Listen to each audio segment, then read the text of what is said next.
भाई लोगों, भारत और पाकिस्तान के बीच चल रही लड़ाई में सीज फायर हो गया है। जी हां, भारत को 1000 जख्म देने की कस्में खाने वाला पाकिस्तान 2-3 दिन में ही ढेर हो गया। खबर आ रही है कि पाकिस्तान की फौज और वहां के नेताओं ने डोनाल्ड ट्रंप के पैरों में गिर कर नाक रगड़कर भारत के साथ सीज फायर कर लिया है। भारत के विदेश सचिव ने बताया कि आज यानी 10 मई को दोपहर 3:35 पर पाकिस्तान के director general of military operations का कॉल आया। उन्होंने भारत के डीजीएमओ से बात करी। इसके बाद दोनों देश सीज फायर के लिए तैयार हो गए। इसके बाद अब दोनों 12 मई को दोपहर 12 बजे एक बार फिर बात करेंगे। मतलब साफ है कि सिर्फ 2 दिन की पिटाई में पाकिस्तान की हमने वो हालत कर दी है कि उसे लगा कि अगर एक दिन भी और युद्ध चला तो भारत पाकिस्तान का बाजा बजाकर रख देगा। और पाकिस्तान 2 दिन में ही अपने घुटनों पर क्यों आ गया, आपको वो भी बता देते। दरअसल 9 मई की रात भारतीय फौज ने पाकिस्तान को ऐसे जूते मारे और इतने कि उनकी 7 पुश्तें याद रखेंगी। भारत के लाख मना करने के बावजूद ये लोग लगातार भारत के आम लोगों को टारगेट कर रहे थे, वहां से ड्रोन और मिसाइल छोड़ रहे थे। लेकिन 9 मई की रात भारतीय फौज ने भी कहा कि रुको बेटा, तुम्हें ड्रोन हम खिलाते हैं। उसके बाद भारत की तरफ से पाकिस्तान पर ऐसे ताबड़तोड़ हमले किए गए कि सिर्फ कुछ ही घंटों में पाकिस्तान के 5 एयरबेस पूरी तरह से खत्म। जी हां, पाकिस्तान के 4-5 एयरबेस के परखच्चे उड़ गए हैं। इसमें रावलपिंडी का नूर खान एयरबेस भी है और इसका सबूत हम नहीं दे रहे, खुद पाकिस्तान ही दे रहे। इसके अलावा भारत ने पाकिस्तान के चकलाल, रफीकी, रहमयार खान, सुक्कूर एयरबेसों की लंका लगा दी है। वहां की एयरफील्ड पर तबाही मचा दी है। अब उड़ाओ इन गड्ढों से अपने विमान। पाकिस्तान जब भारत में अपनी बदमाशी से बाज नहीं आया तो हमने भी कल रात पाकिस्तान के शहरों में अपने ड्रोन से दिवाली की लाइटिंग कर डाली। नीचे खड़े लोग हवा में उड़ते ड्रोन देख पा रहे हैं, मगर उनकी पैदल फौज उनका कुछ उखाड़ नहीं पा रही है। हमने लाहौर में वहां की फौज के ठिकानों पर हमला किया, सियालकोट में रोशनी की, हमने कल फिर रावलपिंडी में ड्रोन से अटैक किया, मगर ये लोग सिर्फ तमाशा देखते रहे। खबरें ये भी है कि कश्मीर में कल पाकिस्तानी फौज के 2 एयरक्राफ्ट भी गिरा दिए गए। ऊपर से पाकिस्तान की फ्रस्ट्रेशन ये है कि वो 3 दिन बाद भी भारत में एक भी ऐसा अटैक नहीं कर पाया जिससे उसके कलेजे को ठंडक मिल सके। भारत का मजबूत एयर डिफेंस सिस्टम ऐसा है कि जैसे ही पाकिस्तानी ड्रोन और मिसाइल इंडिया में घुसते हैं वहीं उनको दोजख में भेज दिया जाता है। पाकिस्तान की बदमाशी देखो, इन लोगों ने आज सुबह एक मिसाइल भारत की राजधानी दिल्ली को टारगेट करके भी मारा था, मगर हमने वो मिसाइल सिरसा के पास ही गिरा दी। पाकिस्तान ने कल पठानकोट से लेकर जैसलमेर, श्रीगंगानगर, जम्मू, राजौरी, अमृतसर, जालंधर, फिरोजपुर समेत भारत के 26 शहरों में ड्रोन और मिसाइलों से हमला किया, मगर एक आध ड्रोन को छोड़कर सभी हवा में ही तबाह कर दिए गए। भारत की एयर डिफेंस टीम में S-400 के अलावा भारत में बना आकाश, L-70, Ju-23 और शिल्का जैसा बेहतरीन सिस्टम है कि वो हर तरह के पाकिस्तानी ड्रोन और मिसाइल को पंचर कर दे रहा है। लेकिन पाकिस्तान को असली थप्पड़ तब लगा जब पाकिस्तान के एयर डिफेंस सिस्टम HQ-9 को भारत ने ध्वस्त कर दिया। आप सोचिए कितना गया गुजरा देश है। मुझे तो बोलते हुए भी हंसी आ रही है। जिस एयर डिफेंस सिस्टम का काम था कि वो दूसरे देशों से आने वाली मिसाइलों और ड्रोन से अपने देश की रक्षा करे, वो बेचारा खुद ही अपनी रक्षा नहीं कर पा रहा। बताओ, तुमसे ना हो पाएगा। ऐसा ही होता है जब आप सस्ते में चीनी माल खरीद लेते हो। ये वैसे ही है कि अगर आपकी औकात ना हो तो फिर आपको पटरी बाजार से सस्ता सामान लेना पड़ता है, और हैसियत हो तो मॉल में जाकर बड़े बड़े शोरूम से शॉपिंग कर लेते हो। तो पाकिस्तान ने भी अपनी फौज के लिए जितना सामान खरीदा है वो सारा सामान चीन के पटरी बाजार से ही खरीदा है। फिर चाहे उसमें चीन से खरीदे प्लास्टिक के J-17 विमान हो या चीनी डिफेंस सिस्टम। और चीन के माल का तो आपको पता ही है, चल जाए तो चांद तक, नहीं तो भैया शाम तक। पाकिस्तान को मिले चीनी सामान दोपहर तक भी नहीं चल पा रहे बॉस। पाकिस्तानियों को भी लग रहा होगा कि यार इन चीनियों ने क्या गजब काटा है हमारा। न तो ये चीनी हमारे साथ लड़ाई लड़ने आ रहे हैं, और जो हथियार भी दिए हैं इससे अच्छा तो हम दिवाली वाले पटाखे से लड़ लेते। और जिस तरह के ड्रोन दिए हैं उससे अच्छे ड्रोन तो भारत में शादियों की शूटिंग करने वाले कैमरामैन भाइयों के पास होते हैं। एक और बात बता दो दोस्तों, अभी तो भारत ने अपनी ताकत का 5% भी पाकिस्तान को नहीं दिखाया। भारत अभी भी पाकिस्तान के उन एयर स्पेस पर हमला कर रहा है जहां से लगातार इंडिया पर मिसाइलें आ रही हैं या ड्रोन दागे जा रहे हैं। हमारे ड्रोन भी पाकिस्तान में जाकर या तो वहां दहशत पैदा कर रहे हैं या फिर वहां के मिलिट्री ठिकानों को टारगेट कर रहे हैं। अभी हमने अपनी कोई मिसाइल तो निकाली ही नहीं। अभी तो पाकिस्तान को सिर्फ ये बताया जा रहा है कि तुम्हारे बाप की औकात देख लो भैया। रावलपिंडी, सियालकोट और लाहौर तक हमारे ड्रोन ऐसे टहलते टहलते चले जा रहे हैं जैसे वो मॉर्निंग वॉक पे निकले हो। बात तो सही है। अगर हमने सच में हमला शुरू कर दिया तो आधे घंटे में ये लोग क्या हो जाएंगे राहुल जी? खत्म।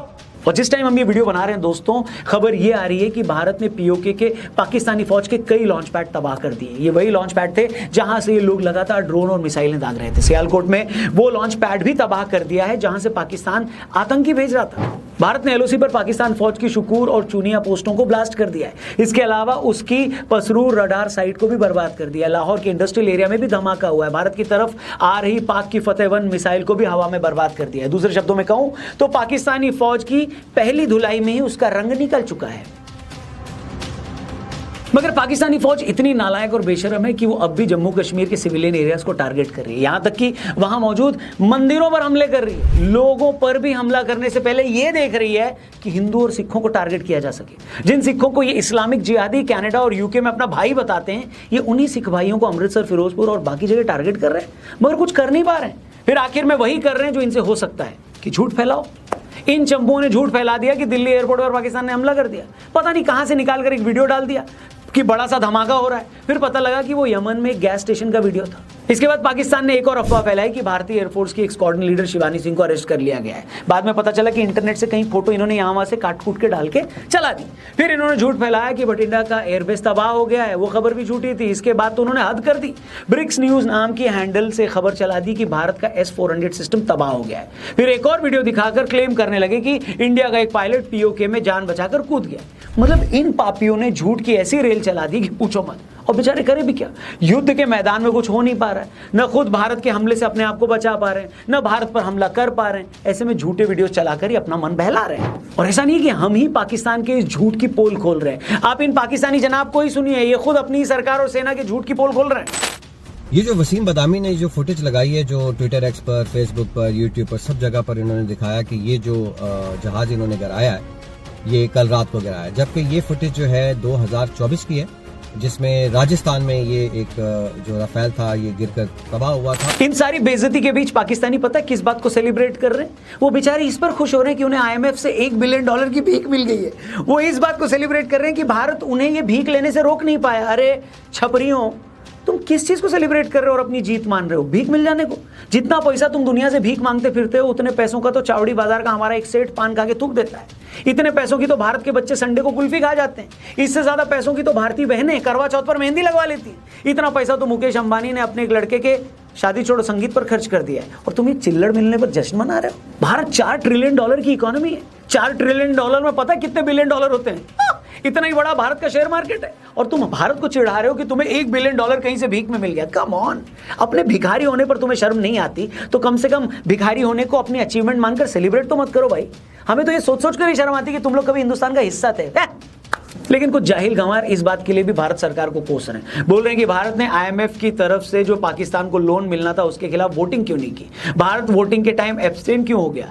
इन अनपढ़ों को कोई जाकर ये बताए कि जब इस तरह का लोन देने के लिए वोटिंग होती है तो उसमें कोई नेगेटिव वोटिंग का ऑप्शन नहीं होता। या तो आप लोन देने वाले के पक्ष में वोट दे सकते हो या फिर वोटिंग से एब्सटेन रह सकते हो। लेकिन मैंने कहा ना, कुछ लोगों को सिर्फ ऐसे मौकों पर भी देश के खिलाफ जहर उगलना है।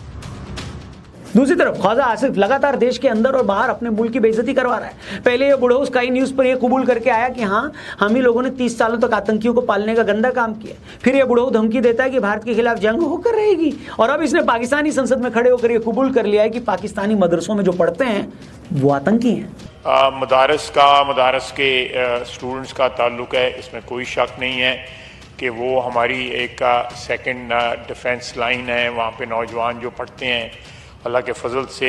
ये सारी बातें अब अपनी जगह धरी की धरी रह गई हैं। भारत को करारा जवाब देंगे, भारत ने हम पर हमला किया तो सबक सिखाएंगे, ये बोल रहे थे लोग। 3 दिन के अंदर ऐसी बेइज्जती हुई है कि ये पापी है कम से कम 30 सालों तक ये भूलेंगे नहीं। यही वजह है कि अमेरिका को बोलकर सीज फायर करवा लिया, क्योंकि इनको 2 दिन में ही समझ में आ गया कि न तो हम भारत की मिसाइलों को रोक पा रहे हैं, न भारत पर कोई हमला कर पा रहे हैं, ऊपर से भारत जब चाहे जहां चाहे हमको पेल दे रहा है। असली पसीने इनके तब छूटे जब भारत ने कल कुछ ही घंटों में इनके 5 एयरबेस तबाह कर दिए, इनका एयर डिफेंस सिस्टम खत्म कर दिया। सियालकोट में जहां से आतंकी भेजे जाते थे वो लॉन्च पैड भी तबाह कर दिया, इनके एयरपोर्ट पर हमले किए। लाहौर से लेकर रावलपिंडी तक अपने ड्रोन भेजकर पूरे पाकिस्तान में तांडव मचा दिया भारत ने। मतलब सिर्फ 2 दिन में ही पाकिस्तान को समझ में आ गया कि हम अब भी नहीं रुके तो यहां से सिर्फ जलालत ही हमारे हाथ लगेगी। इसलिए खुद को सुपीरियर कौम समझाने वाला और समझने वाला ये पंचर पाकिस्तान घुटनों पर आ गया है। ये लोग देखिए कितने बड़े फट्टू हैं, निहत्थे टूरिस्ट पर हमला करके खुद को बहादुर समझते हैं। जब सामने से ललकारा गया तो 6 लाख की इनकी फौज पूरे साजो सामान के साथ पूरे भारत का कुछ नहीं उखाड़ पाई। ये है इन सुपीरियर कौम की औकात। ये लोग सिर्फ निहत्थे आम लोगों पर, निहत्थे टूरिस्टों पर, स्कूल में पढ़ाने वाले किसी कश्मीरी हिंदू या सिख पर ही हमला कर सकते हैं। आगे से लड़ने की इनकी कोई औकात नहीं है। इनको भी पता है इनकी औकात नहीं है, तभी तो भारत से 4 युद्ध हारने के बाद हमारे साथ प्रॉक्सी वॉर में उतर आए थे। लेकिन अब भारत ने भी मैसेज दिया है कि बेटा अगर हमारे एक भी आदमी पर गोली चलाई तो सीधा सर्जिकल स्ट्राइक होगी।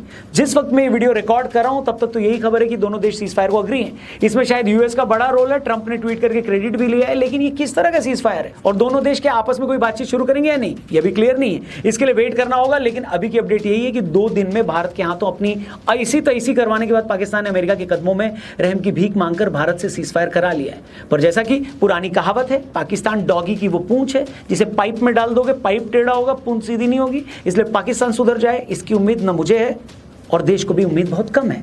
बाकी आपको क्या लगता है, क्या पाकिस्तान के साथ ये सीज फायर होना चाहिए था या अभी उनकी और पिलाई होनी चाहिए थी? जो भी हो आपकी राय कमेंट करके हमें बताएं। चैनल सब्सक्राइब करना, वीडियो शेयर करना। जल्दी मिलते हैं। जय हिंद, वंदे मातरम।